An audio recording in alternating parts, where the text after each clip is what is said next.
The news summary, good evening.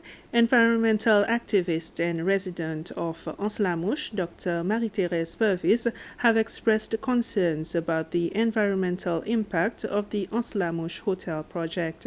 Her concerns are mainly about the cutting down of trees on the beach next to the hotel. According to her, this started in August, and after she alerted the authorities, they stopped, but it was too late as the contractors had already cleared a good amount of trees. She added that mangroves have also been removed, as such increasing the probability of erosion. One of the biggest issues will be erosion because in many instances the trees have been pulled up, have been uprooted, and I don't think Veloutier is going to be strong enough to replace the trees that have been pulled up in the face of sea level rise. That's one thing, and secondly, the vandalism of killing so many trees that are so old simply for the purpose of giving people a view from their hotel rooms. That is, to me, criminal. I hope the authorities can still take some measures to prevent any further destruction from happening on this site.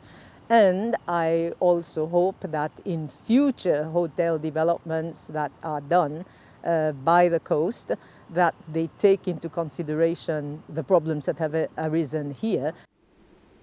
Alcohol bottle, body spray, and cream bottles that exceed their carry-on limit were some of the confiscated items on display at the Praslin airport last week to show the level of safety at the Seychelles airports.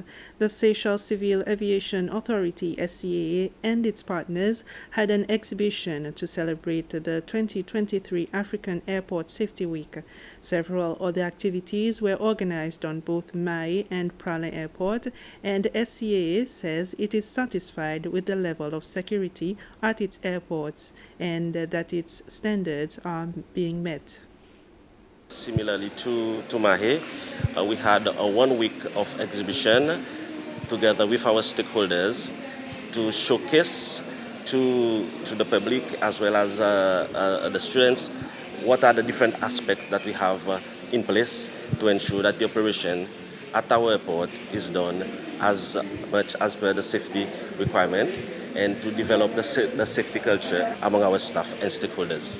During the week, we also had our FOD work, which we allowed other staff of the airport that does not necessarily operate at the active or at the other side where there is the operation of the aircraft to showcase and see how it is done. And they also had the opportunity to understand what we have in place to ensure that our operation is done with the priority of safety being taken into considerations. The Deputy Assistant Secretary of the U.S. State Department's International Narcotics and Law Enforcement Bureau for Africa and the Middle East, Tobin Bradley, has commended Seychelles' leadership role in the fight against drug trafficking and organized crimes in the region. Mr. Bradley was one of the senior officers of the U.S. Drug Enforcement Administration who were in the country last week to conduct an advanced counter-narcotics training for police officers who are involved in these operations and other organized crimes in Mauritius, Madagascar, the Comoros, and Seychelles. In the United States alone, last year, over 100,000 people died of opioid overdoses. And so this is an incredible threat to communities and to our families. And so the United States, first of all, doesn't want that type of suffering to be happening anywhere in the world. And we want to work with partners who also share this concern and work together to stop the drug problem, which is really an international problem. We unfortunately are seeing a rise in drug trafficking coming to the Western Indian Ocean and to the countries that are in this region, which are an important trafficking node in the drug trade, both from drugs coming from Asia and South Asia and drugs coming from South America and toward other regions.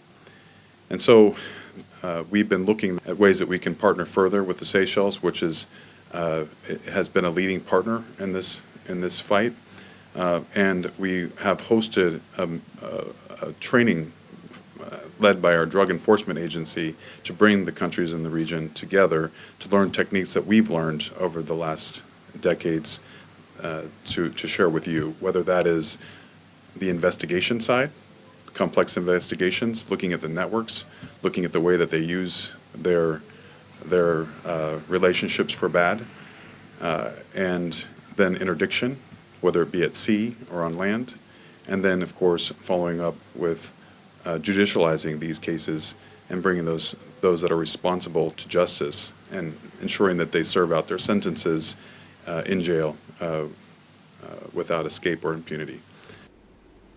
Fitch Ratings have maintained the Seychelles' ratings at a BB- with a stable outlook. The rating is supported by relatively high income levels, strong World Bank governance indicators, support from multilateral creditors, and stable policymaking.